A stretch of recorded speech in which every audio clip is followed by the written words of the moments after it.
নমস্কার বন্ধুরা, পলি কিচেন রুমে সবাইকে স্বাগত। আজ শেয়ার করব আমি গুড় পিঠার রেসিপি বন্ধুরা। তো এই শীতে এই গুড়ের পিঠা দারুণ লাগে কিন্তু খেতে। একবার হলো কিন্তু আপনারা এই গুড়ের পিঠাটা তৈরি করবেন।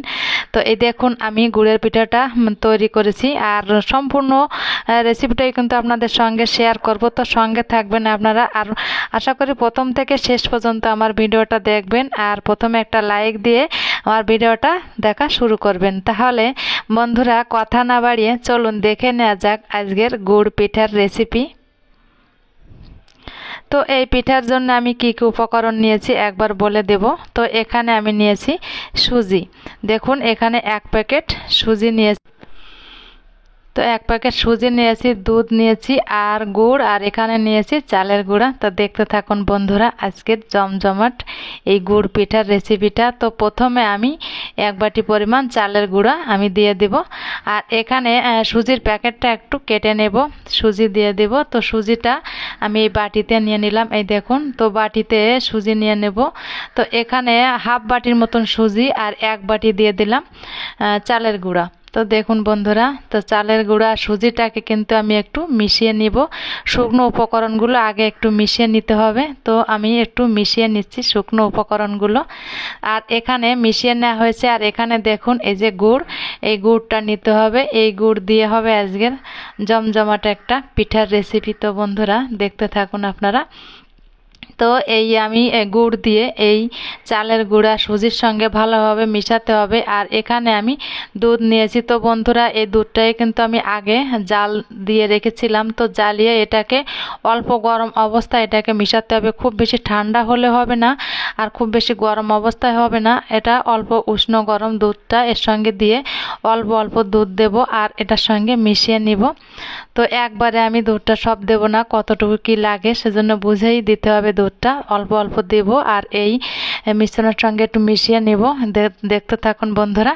তো এই দেখুন এবার দিয়ে দিলাম। তো দিয়ে ভালোভাবে নেড়েচেড়ে একটু মিশিয়ে নিতে হবে। সমস্ত উপকরণগুলো আমি মিশিয়ে নিয়েছি, আর এখানে স্বাদ অনুযায়ী সামান্য একটু লবণ দিলাম। যে কোনো মিষ্টি জিনিসে একটু লবণ দিলে কিন্তু স্বাদটা কিন্তু আরও বেড়ে যায়।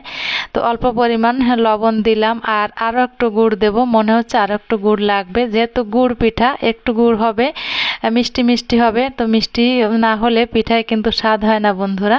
তো এই গুড়টা আপনারা আপনাদের পছন্দ অনুযায়ী দিবেন। তো আমি আর একটু গুড় দিয়ে মিশিয়ে নিলাম, এই দেখুন। তো সুন্দর করে আমি কিন্তু মিশিয়ে নিয়েছি। তো এবার আমি ঢাকা দিয়ে রেখেছিলাম এটাকে 30 মিনিটের জন্য। তো 30 মিনিট পর ঢাকনাটাকে তুলে আবার একটু মিশিয়ে নিচ্ছি, দেখুন।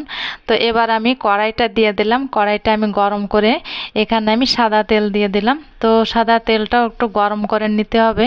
তো তেলটা দেওয়ার পরে আঁচটাকে মিডিয়ামে করলাম, আর তেলটাকে একটু হাত দিয়ে একটু দেখে নিলাম যে খুব বেশি গরম করা যাবে না। খুব বেশি হাইটে যদি তেল গরম করা হয় পিঠা পুড়ে যাবে, কিন্তু পিঠার ভিতরটা কাঁচা রয়ে যাবে।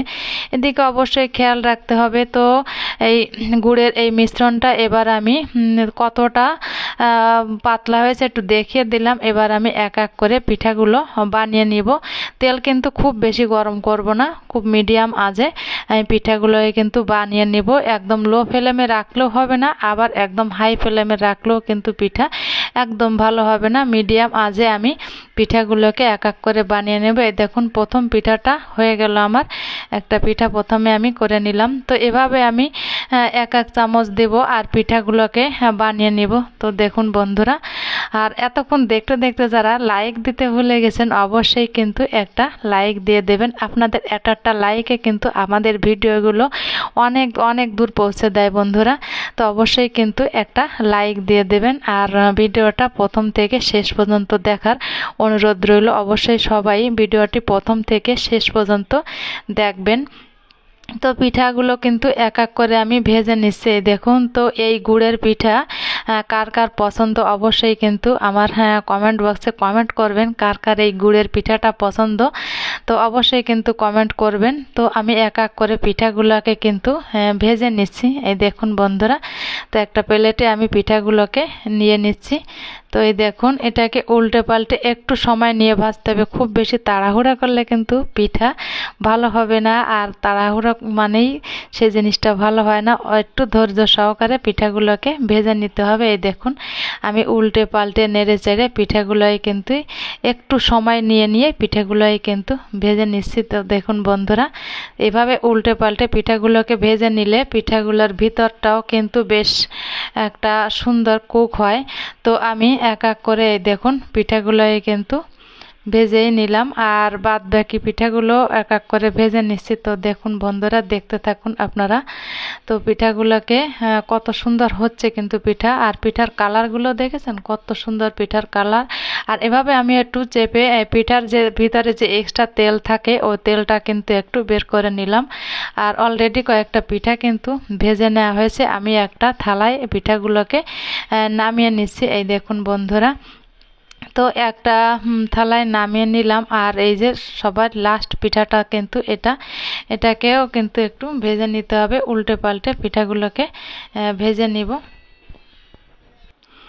তো বন্ধুরা, এক এক করে কিন্তু আমি পিঠাগুলোকে ভেজে নিয়েছি, একটা থালায় আমি নামিয়ে নিয়েছি। এই দেখুন, তো পিঠাগুলো একটু সাজিয়ে দিলে কেমন হয় বন্ধুরা, একটা প্লেট নিয়ে নিলাম। তো পিঠাগুলোকে একটু সাজিয়ে দিচ্ছি। তো বন্ধুরা, আমার এই রেসিপিটা কেমন হয়েছে অবশ্যই কিন্তু আমার কমেন্ট বক্সে কমেন্ট করবেন আমার এই গুড় পিঠার রেসিপিটা কেমন হয়েছে। আর যদি একটু বেশি ভালো লেগে থাকে, নতুন বন্ধুদের বলছি অবশ্যই অবশ্যই আমার চ্যানেলটি সাবস্ক্রাইব করে আমার পাশে থাকবেন, আর পাশে থাকা বেল আইকন প্রেস করবেন পরবর্তী নোটিফিকেশন পাওয়ার। তো বন্ধুরা, এই গুড় পিঠা কিন্তু একটু ঠান্ডা হলেই কিন্তু বেশি ভালো লাগে আমার কাছে। তো আমি তো এই গুড় পিঠা যখন বানাই তখন গরম অবস্থায় আমি এটা খাই না, আমি একটু ঠান্ডা করে তারপরে কিন্তু খাই। আবার অনেকে পছন্দ করে গরম গরম পিঠা, কিন্তু আমি এই পিঠাটা যত ঠান্ডা হবে তত যেন আমার কাছে খুব ভালো লাগে এই গুড় পিঠাটা। তো দেখুন, একটা ভেঙে আপনাদের দেখিয়ে দিলাম ভিতরটা কেমন হয়েছে। তো ভালো থাকবেন, সুস্থ থাকবেন, দেখা হবে অন্য কোনো নতুন ভিডিও।